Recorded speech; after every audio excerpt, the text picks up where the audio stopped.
to Gale, that is. Here is Marshall to Smith. Smith is bowled.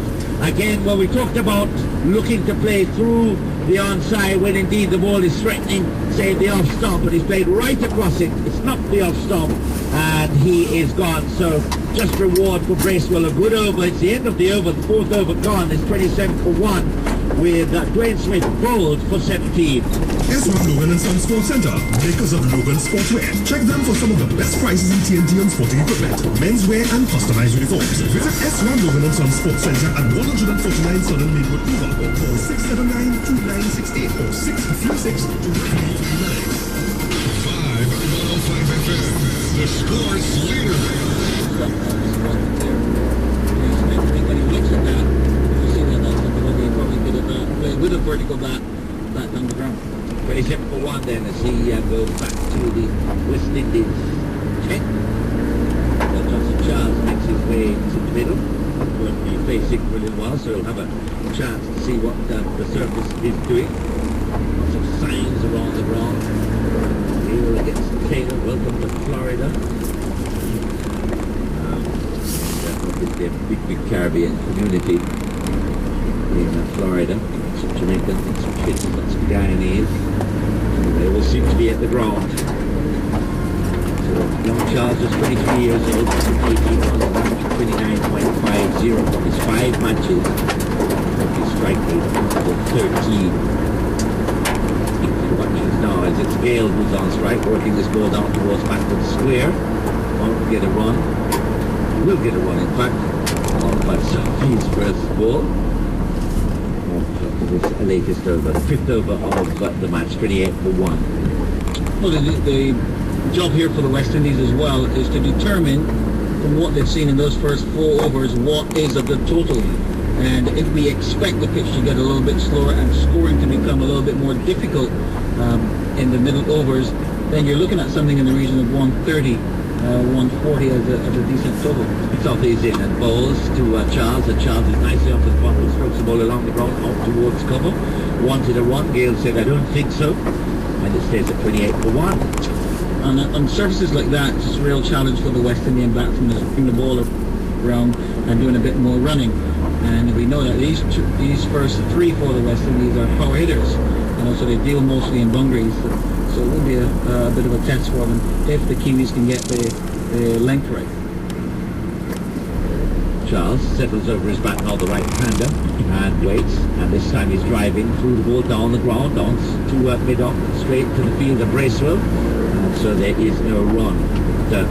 Which of a shot so far has been hit quite powerfully, but hasn't pierced the field. And that then builds up a level of frustration, which Hendy was alluding to, because they're not putting the ball into the gaps. They don't really work the ball like that.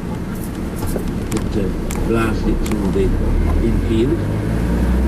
They mentioned the first 3. One of those is back in the pavilion. That's delivery is played out to point. There is no run for Charles there either. Gale, Dwayne Smith, Charles, Samuels, Bravo, Pollard, Ramsden, Sammy, Edwards, Narayan, and Bantry. So a lot of batting in the side, a lot of power hitting in the side,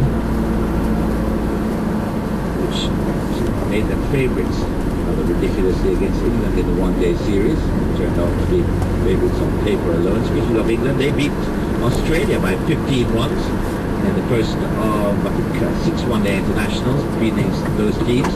Here is Charles lifting this down the ground, down to the long-on boundary for 4 runs. Again, a lot of bottom hand in that shot, just slightly outside the off stump, dragged it down towards the long-on boundary for 4. Score goes up to 32 for 1. Charles is up the man with 4.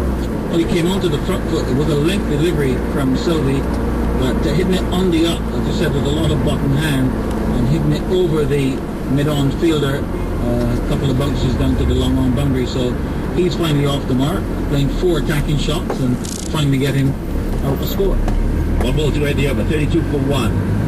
Doug Sulby in to go to the right-handed Charles once more. He's up the balls, and Charles is going across the stumps here, trying to get behind that and then pushing it down the pitch. There's a bit of a mix-up here. Gale wanted to go for the run. Charles, whose call it was, because the ball was hit straight down the ground, said that no, there might just have been the danger of a run-out.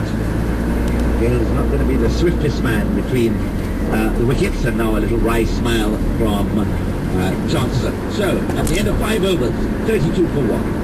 Register your child for NEHA's Creativity and Innovation Camps 2012. 4 different camps. Young Inventors for ages 12 to 17 cost $300. Robomania Camp, also for ages 12 to 17, cost $300. Phonology Camp for the little ones, ages 5 to 7. Explorer Camp for 8 to 12-year-olds. Cost is $270. Registration forms available online at any NEHA's office. For more info, call Sarah Clark at the Innovation Unit at 628-9691 or check the website nehas.gov.tt. 105 FM, the sports leader. As we call wise financial thinking for life, banks, a true Caribbean lager, Barbados Lumber Company, a little wood goes a long way, via the Caribbean Airline and South Beach Hotel, located in the heart of Barbados' south coast. So here is the first delivery of over number 6 from Jacob Oram coming into the attack outside the batsman's legs. And the West Indies 32 for the loss of 1. We're in over number 6 and a couple of bowling changes already. Andy Wallace. Yes, and you expect that. I guess they move the bowlers around a bit. You don't want the batsman to get too accustomed to any particular bowler. And Jacob Oram with a lot of experience in T20 cricket. I think the real concern for the Kiwis has been his fitness.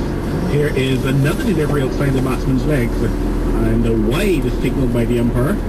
So 33 for 1, and Oram coming into the attack, and his first couple of deliveries judging by those, he hasn't quite settled as yet. And the thing about the T20 cricket, Hendy, is that you really don't have time to adjust. You don't have time to settle. You've got to really hit the ground running. Yeah, not much time to settle at all. And Oram with those first 2 deliveries outside the leg stump. The first one, I think, just clipped the pad of Chris Gale, so he got away with that. Here's Oram again. Wouldn't get away with this one. That's quite wide, and in fact, a dive-in take by the keeper Latham, who's in his debut as well, along with Samuel Badri of the West Indies. So each of the 2 teams here a debutant on show. And another wide sent down here by Oram. 34 for the loss of 1 during the course of over number 6, with the West Indies being invited to bat by the New Zealanders. West Indies leaving out Simmons and Rampal, and New Zealand leaving out Mills, Watlin, Flynn and Ellis. Here is Oram into bolt again, who gets the delivery bang on target, pushes it up into the wide mid-off region for an easy single, a single that will take the score up to 35 for the loss of 1 in over number 6. And West Indies seemingly from the first couple of deliveries in that first over looking as though they would really have the early advantage with Dwayne Smith, who are banging the ball away for 6. But the New Zealanders have been able to pull things back quite nicely. And the fact that they've kept Gale to 9 runs from 15 deliveries is an achievement in itself, indeed. Well, I think Gale too is trying to assess the pitch, and the fact that Smith had such an enterprising start, it just took a little bit of the pressure off Chris Gale. Charles has come in, and so far he too has been playing a shot of ball, so that just gives Chris Gale that extra bit of time to settle and get accustomed to the pitch. A lot of emphasis will be placed on Chris Gale, not just by the West Indies, but also the New Zealanders will be very conscious of him. So an opportunity maybe for Charles to let loose. 35 for 1, and this delivery is banged away out towards the square cover position, down to the boundary for 4. So a boundary to Charles, just as you were saying that he's coming and played a shot of ball. There's another one that pushes West Indies up to 39 for the loss of 1 in over number 6. But 4 bowling too from Jacob Oram, that was short and wide outside the off stump. And there was Charles setting himself on the front foot, so he gets himself with a stun base and really just throwing the hands at it, getting it over the infield, and 4 more rounds. He's gone to 8 from just 6 deliveries. Waits for Oram, who's really struggling in this first over. Up to the wicket to bowl to Charles, and Charles drives, half pushes it really up towards the extra cover position. No run for him. So 39 for the loss of 1. Oram is in his first over, the 6th of the innings, so the power play about to end. It's a frightened start from Dwayne Smith, but even in the T20 format, you would have to maybe suggest, at least I would suggest, a wasted wicket, the man of his dismissal, as Oram prepares to continue in his first over. Right arm over the wicket, up to the wicket now to bowl to Charles, and Charles comes forward, gets the first delivery, has to check his drive, and plays it up towards the cover region, no run for him.